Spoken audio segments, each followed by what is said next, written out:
नमस्कार. अश्विनी स्वादिष्ट किचनमध्ये मी अर्चना आज आपलं पुन्हा एकदा स्वागत करते.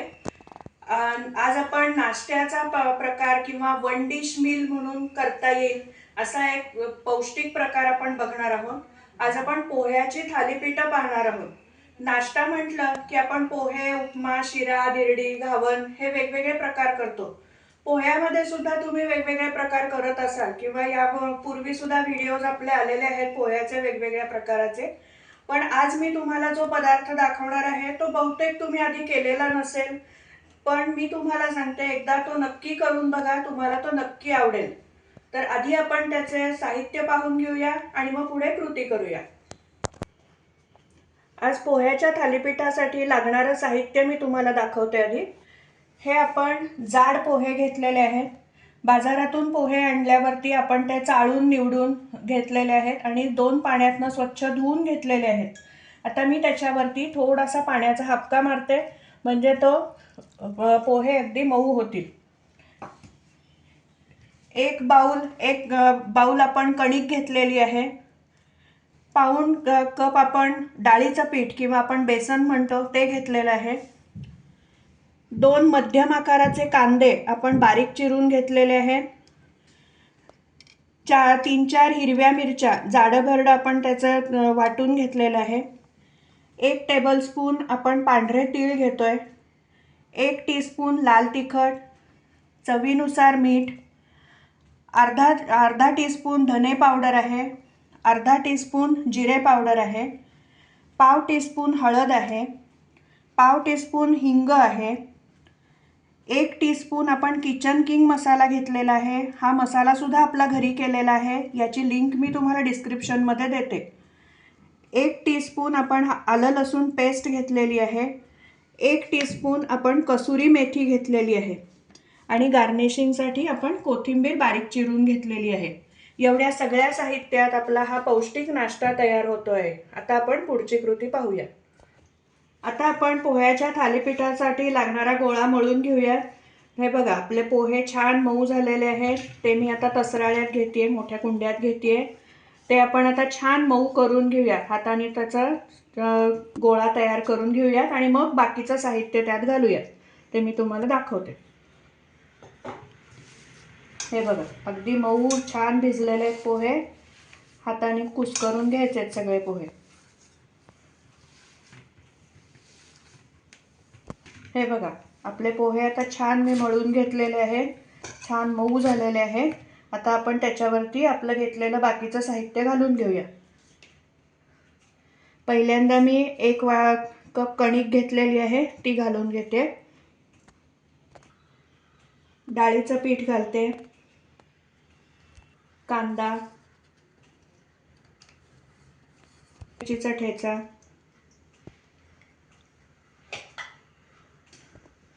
लाल तिखट,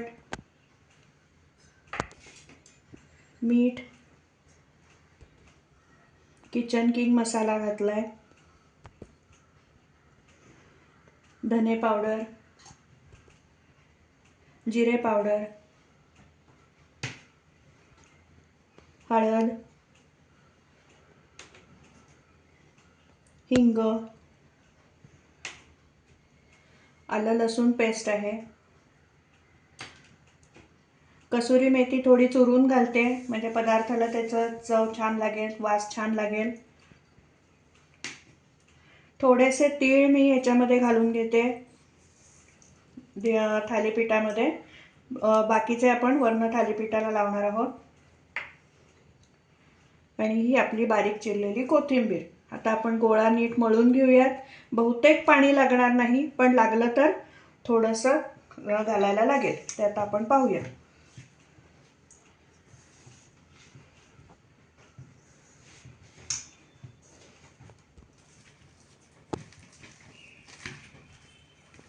गोळा मळून तयार झालेला आहे. आता मी 1 चमचा तेल हातावर घेऊन त्या गोळ्यावरती लावून घेते आहे. गोळा छान परत एकदा मळून घेऊया आणि मग 5 ते 10 मिनिटं गोळा मुरवण्यासाठी आपण झाकून ठेवूया.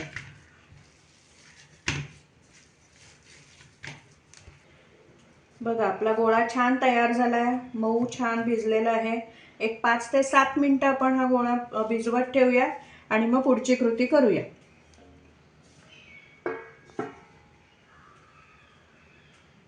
आपला गोळा आता छान मुरलेला आहे. आता तव्याला मी थोडं तेल लावून घेते आणि मग आपण पुढची छोटी छोटी थालीपीठं करून घेऊया, थापून घेऊया तव्यावर. मी तुम्हाला दाखवते. हे बघा, साधारण मी एवढा गोळा घेतलेला आहे. तर आपण त्याचं थालीपीठ थापून घेऊया.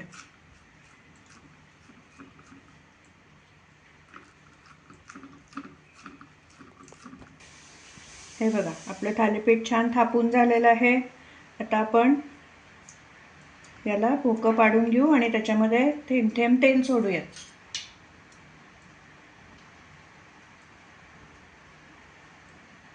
आणि बाजूनी थोडंसं तेल सोडूया.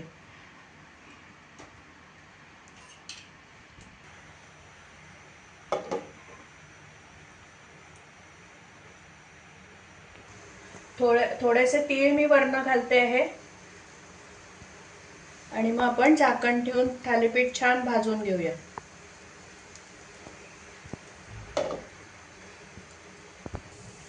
बघा, ही वरची बाजू आपल्याला कोरडी झालेली दिसतेय. आता आपल्याला म्हणजे थालीपीठ उलटता येणार आहे. आता आपण ते उलटून घेऊया. वा, किती छान झालंय ना. आता आपण परत त्याच्यावरती बाजूनी तेल सोडूया.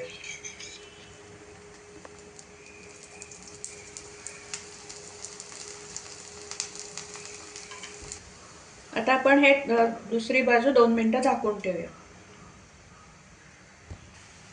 वा, किती सुंदर तयार झालंय ना थालीपीठ. अगदी कुटकुटीत आणि खमंग थालीपीठ आपलं तयार आहे. खूप सुंदर वास येतो आहे. बघा, मी आता हे डिशमध्ये काढून घेते. बघा, तुम्ही पाहू शकता दोन्ही बाजू आपल्या छान भाजून झालेल्या आहेत. आता मी तुम्हाला पुढचं थालीपीठ लावून दाखवते. तवा गरम आहे, त्यामुळे मी आता तुम्हाला रुमालावर किंवा कापडावरती थालीपीठ कसं लावायचं ते दाखवते. आधी मी हे कापड ओलं करून घेतलेलं आहे, तरी पुन्हा त्याच्यावर थोडंसं पाणी लावते. आता त्याच्यावर आपण थालीपीठ थापून घेऊया.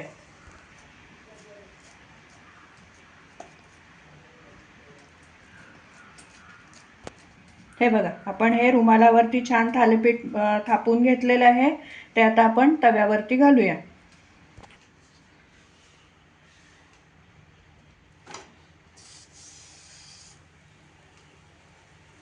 वा,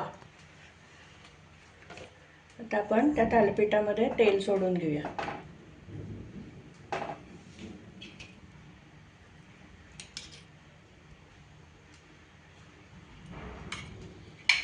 तीन 4 मिनिटं झाकून ठेवूया.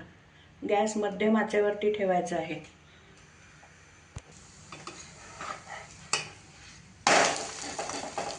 वा, बघा किती छान झालंय ना.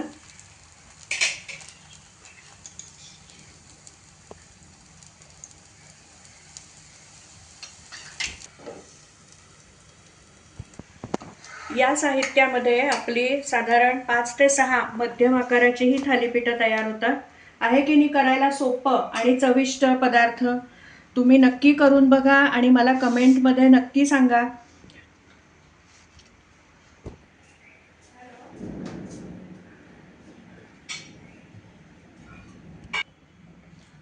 आपलं पोह्याचं खुसखुशीत खमंग पौष्टिक असं थालीपीठ करून तयार झालंय. दिसतंय किती सुंदर बघा. चवीलाही अप्रतिम. थालीपीठाबरोबर खाण्यासाठी आपण इथे गोड लिंबाचं लोणचं म्हणजे सॉस, लिंबाचा गोडा सॉस दिलेला आहे आणि दही दिलेलं आहे. दह्यामध्ये थोडंसं मीठ आणि तिखट गुरगुरवलं आहे. तसंच थालीपीठावरती आपण बटर दिलेलं आहे. तुम्हाला बटर आवडत नसेल, साजूक तूप आवडत असेल तर तुम्ही त्याचाही वापर करू शकता. आहे की नाही एकदम टेस्टी भन्नाट पदार्थ आहे. तुम्ही नक्की पदार्थ हा करून बघा आणि कमेंट द्या. तुम्ही आजपर्यंत असं थालीपीठ खाल्लं आहे का हे पण मला नक्की कळवा. तुम्हाला जर आजची पोह्याच्या थालीपीठाची रेसिपी आवडली असली, हा व्हिडिओ आवडला असला तर पटकन व्हिडिओला लाईक करा, जास्तीत जास्त लोकांमध्ये लिंक शेअर करा आणि अजूनपर्यंत माझ्या चॅनलला जर सबस्क्राईब केलं नसेल तर सबस्क्राईब पण करा. सबस्क्राईब करताना शेजारचं बेल आयकॉनही दाबायला विसरू नका, म्हणजे वेळोवेळी पाठवलेली नोटिफिकेशन्स तुमच्यापर्यंत अगदी लगेच पोचतील. पुन्हा आपण नवीन अशा छानशा टेस्टी, स्वादिष्ट आणि करायला सोपी रेसिपी घेऊन लवकरच येऊया. तोपर्यंत धन्यवाद.